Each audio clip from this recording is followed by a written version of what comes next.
En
1985, c'est l'année internationale de la jeunesse.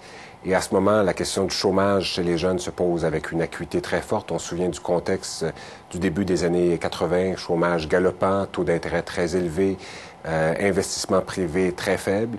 Le gouvernement du Parti québécois était alors au pouvoir et qui ont réclamé du gouvernement alors en poste des mesures précises pour soutenir la jeunesse aux prises avec des problèmes de chômage sans précédent. Alors, les gens sont à la recherche de nouvelles solutions pour contrer le chômage des jeunes.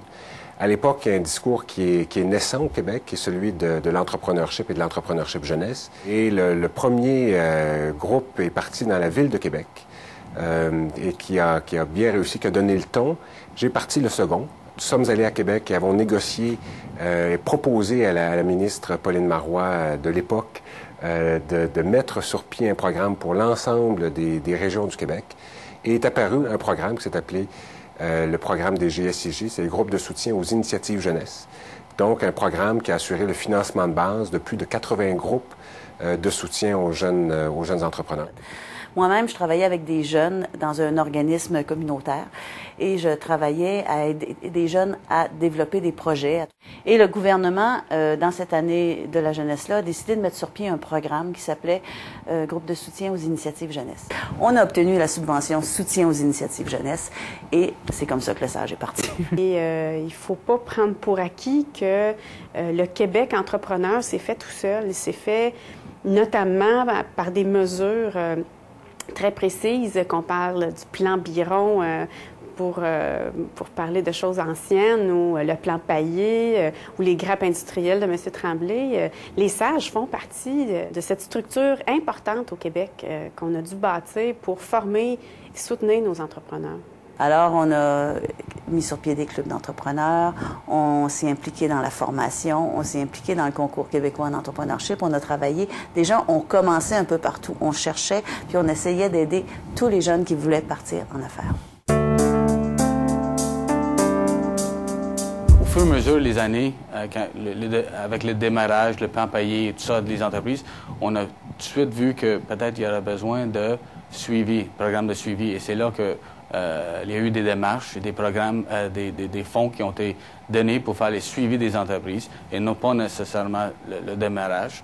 On a eu les décisions, fusionner les budgets ensemble pour créer un centre de suivi. Ça nous permettait d'engager des gens en temps plein dans les domaines requis, marketing, vente, comptabilité et finances.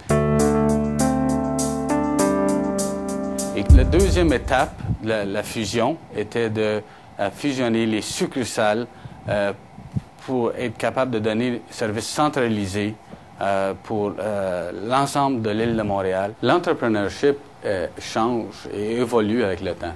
Aujourd'hui, on parle d'un entrepreneurship qui est axé global et international. Aujourd'hui, c'est encore plus important d'avoir le SAGE. Les enjeux d'entrepreneurship sont beaucoup plus compliqués qu'ils étaient dans le temps.